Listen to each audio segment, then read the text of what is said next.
Hello, everyone, and welcome to the first of the Meet the Players series. This week we'll be taking a look at Garzhvog, played by Rizzi, and we'll let him take it away from here. All right. Well, my name's Anthony. I'm playing Garzhvog currently in this campaign, and this is my first time playing a caster, so having lots of fun with it. All right, so do you want to run through any past experience you have with any tabletop RPGs? What kind of classes you normally play? Sure. I mean, as you know from the last campaign we played, I generally play barbarians. I have some experience with like real tabletop. This is my second campaign on Roll20, but in the past I've historically played barbarians and fighters. I've never really gotten into the spellcasting thing or any of the intricacies of druids or clerics or any of the other classes. I always just stick with barbarians and love wielding my great axe and all that fun stuff. It's pretty simple. You charge in, you smash, easy win. All right, and why'd you choose to go with a caster this time? Mix things up a little bit, and the party called for it a little bit. We had a different mix-up of characters, and thought it might be something interesting that if we were going to be trying a new module, a new campaign, something fun that might have been fun for me to do something different instead of the same thing I was doing with every other character I've ever played in Dungeons and Dragons. So, All right. So let's go ahead and run through your character sheet a little bit. And for those of you listening at home, there should be a link at the bottom of the video for the character sheet. I'll try to remember to put that in there. So starting off, the character's name is Garzhvog. He's a wizard. Right now we're level 2. And do you want to take it over from there? yeah, sure. I guess I can go over some numbers first. Things first is kind of give a physical description of what he looks like and what to visualize in your mind. Garzhvog is a 52-year-old male orc. He's a mountain orc specifically. He's 7'8" and 520 pounds, with red eyes and a black-gray hair color. Mostly, he's bald, but he has a big old beard going on, which is always lots of fun to have. Alignment-wise, he used to be chaotic evil. I'll get into some of that with his backstory later, but currently he is neutral good. And like he said, he's a level 2 wizard. I'm kind of specializing in necromancy with him. If you kind of want to get like an evil looking, like a green purple fire kind of thing, some undead stuff, that kind of a vibe. I haven't really gone. I'll go into more of that later. Forget that. But one of the things I've kind of done with Garzhvog is I've tried to pull from a bunch of different sources. I am a World of Warcraft player. I've done Elder Scrolls. I've read a whole bunch of sci-fi books and fantasy tales and all that stuff. I kind of wanted to pull together a lot of different aspects of orcs because they're pretty dominant in fantasy. So I figured I'd try and combine a bunch of stuff and see what I got. One of the dominating characters I used as an inspiration for this guy was actually Gul'dan from World of Warcraft, with the green fire and being evil and all that kind of fun stuff, summoning things. But I pulled some other things as well. The name itself comes from a character from the Aragon series, if anybody's read that. He was a Kull. So definitely a good series I'd recommend going and reading. But I try to pull from a lot of different stuff, so I'm having fun with that. It's kind of fun getting to create a character using a whole bunch of different things. I put some of myself in them too. Reading through the character sheet, you'll see that he is impious, he's atheist, and as am I. And in a world like Faerun, where a lot of things are affected by religion, and there's tons and tons and tons of different gods and deities you can follow and all that kind of fun stuff, I thought it would add a challenging element to the game to play a character that didn't believe any of them or didn't follow any of them. That's kind of just, a quick thing. Other than that, he, in terms of his backstory, he comes from the North. I picked the North just because I thought it was kind of a cool place, got me some cool starting items, but it was also an orc starting area. A bunch of different types of orcs all started there. So I figured it'd be kind of a cool backstory to have him come from one of the many tribes of orcs and clans of orcs up from the North. He, story-wise, growing up as an orc, in those tribes, they're all bred as warriors, born for battle, only the strongest survive, that kind of stuff. He gained a lot of experience in combat against enemies of his particular tribe, other orc clans, rival humans, that kind of stuff. And eventually his clan elders came to the conclusion that he had a rare talent for magic that orcs don't normally possess. Obviously, orcs are usually fighters, barbarians, more of the physical classes as opposed to the arcane ones. So they trained Garzhvog with what little they knew about magic, and he became the strongest spellcaster of his clan and was responsible for the deaths of many, many, many people. And at the time, I think he's just following his warlord, his war chief, the leader of his clan, doing what he says, fighting for his people and everything to do what he can to help them survive. But eventually he comes to the realization that what he's doing is wrong. He doesn't agree with it.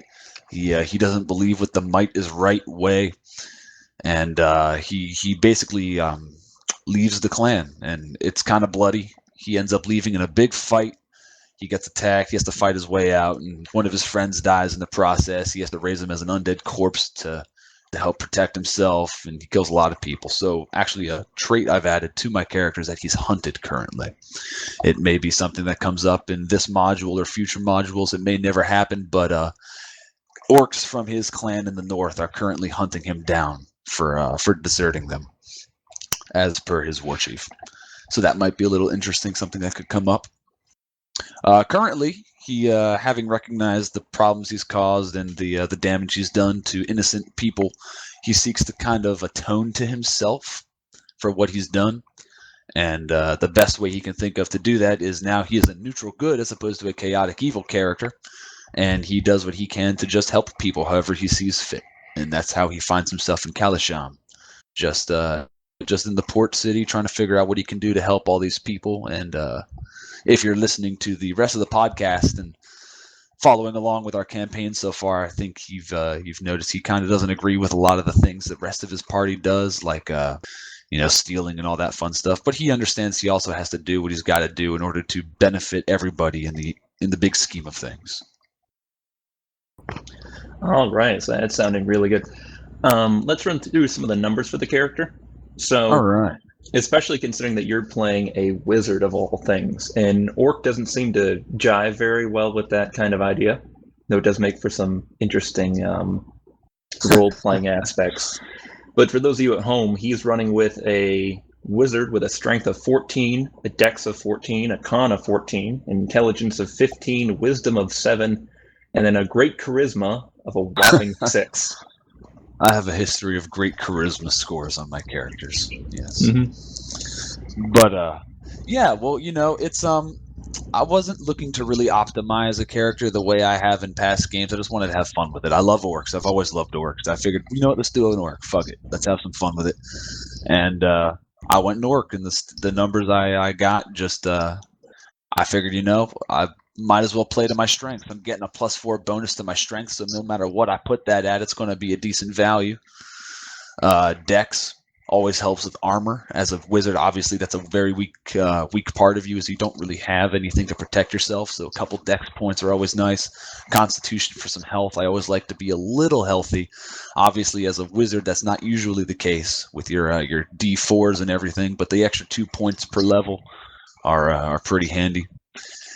Intelligence, that's kind of the breaking point, the sad part of playing an orc wizard, is you lose those 2 intelligence, wisdom, and charisma points. But I mean, in the end, with the two intelligence, eventually I'm going to be able to make that up in items once we get the gold and find a decent place to kind of invest in that sort of stuff. So it's not a hugely debilitating factor that I only have 15 instead of like 16 or 17 or 18, something like that. Maybe in the long haul it'll be a little bit of a downside, but I think that the upsides of having a little more health and armor, and if you followed the podcast, the strength, the ability to actually take out enemies with javelins and great axes and stuff, besides just casting spells, it kind of adds some versatility to the character. And while magic already has a lot of versatility in this game, I've tried to limit myself to what spells I can cast to kind of follow along with my necromancy theme. Mm-hmm. So I'm kind of limited in the actual damage I can cause, as opposed to just crowd controls, impairments, things like that. So having the ability to kill something is pretty handy when, your bard is dead, your rogue isn't there, and your paladin's about to die. It's handy to be able to kill something. Yeah, I want to come back to the spell list in just a second, but for those of you at home, if you want to take a look at the character sheet, For a level 2 wizard, he has 12 hit points, and his weapon slots are filled with, let's look at this, a Masterwork Great Axe, a Quarterstaff, Javelins, and a Dagger.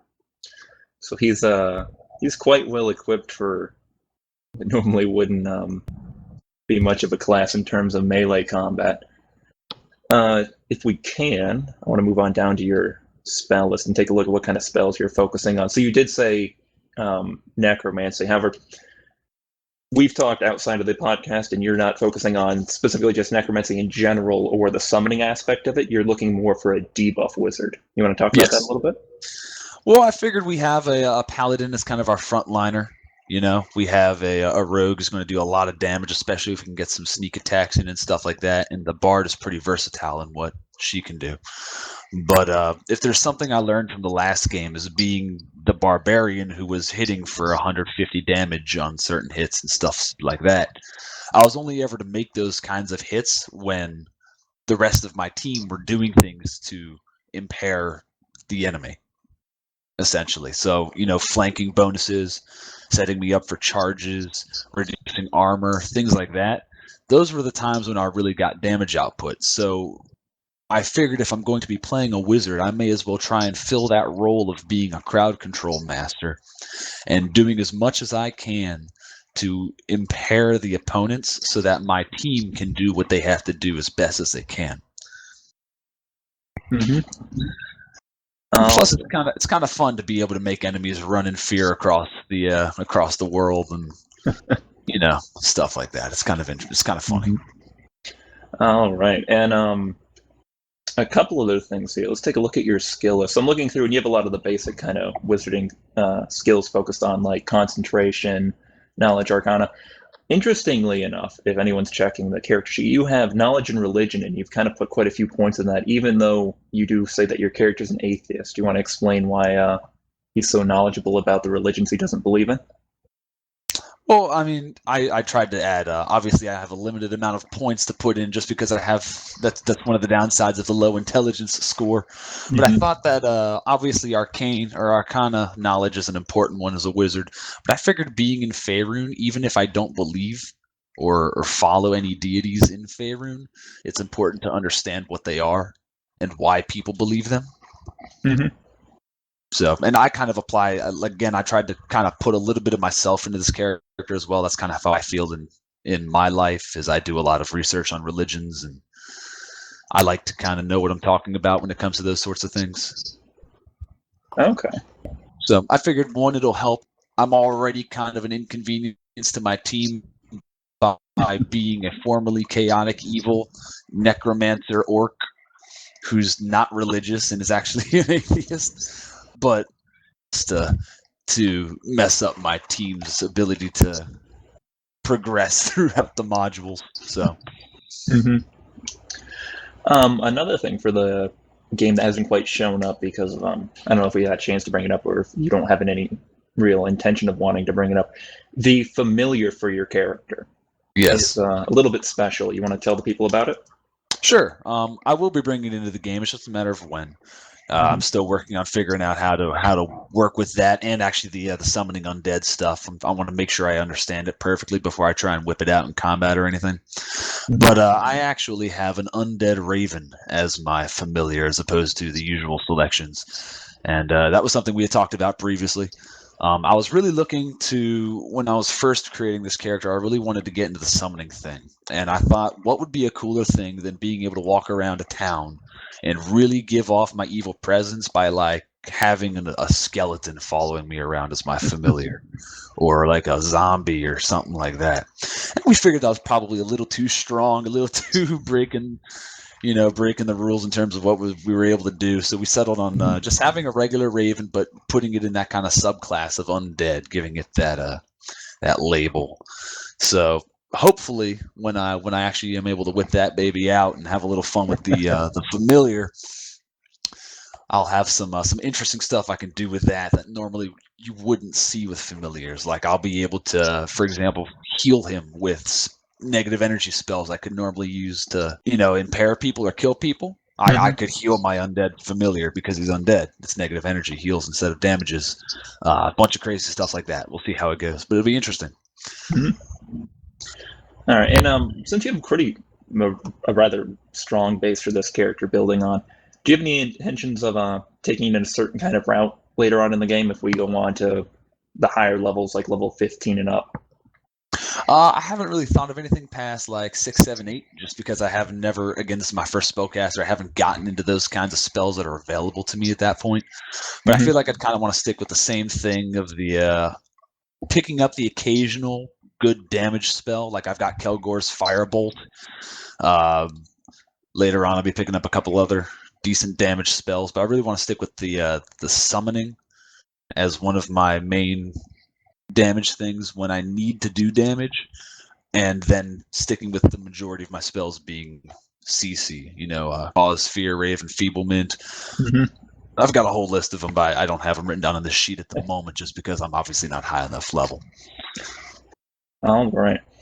And the last little bit of business we can talk about is, for those of you that are listening to the podcast, you wouldn't know this, but before we started recording, we played through the Red Hand of Doom module. That was a fun one. Yeah, it was quite fun. They were pretty min-maxed. It worked out pretty well. We rolled through it rather quickly. But this is the first time we have been able to play where it's a homebrew game. And so I was wondering about your ideas about the ongoing campaign, and if you could, what kind of changes would you like to see in it? A lot of the changes I was thinking about have honestly happened already. I really liked not needing to work with the grid, as some of the other players in our group had mentioned. I thought that the last session we had, without having the grid to work with, especially with podcast listeners not seeing what we're doing per se, it'll help with them. But I think it was easier to use our imagination to come up with scenarios and kind of visualize in our head when there wasn't the grid sitting there telling us exactly where everything was. It looked a lot. It was a lot more fun because I could visualize things. I could come up with all those cool kill scenarios that you're letting us do now, which is a lot of fun. Those for listeners, I hope you enjoy some of the kill cams I come up with. They're kind of fun to come up with on the spot. But yeah, those are the changes I was looking for. Other than that, I'd really just like to play more often, but that's not a realistic possibility. So it's just this is one of my favorite things to do, and having it once a week is kind of heartbreaking. But life goes on.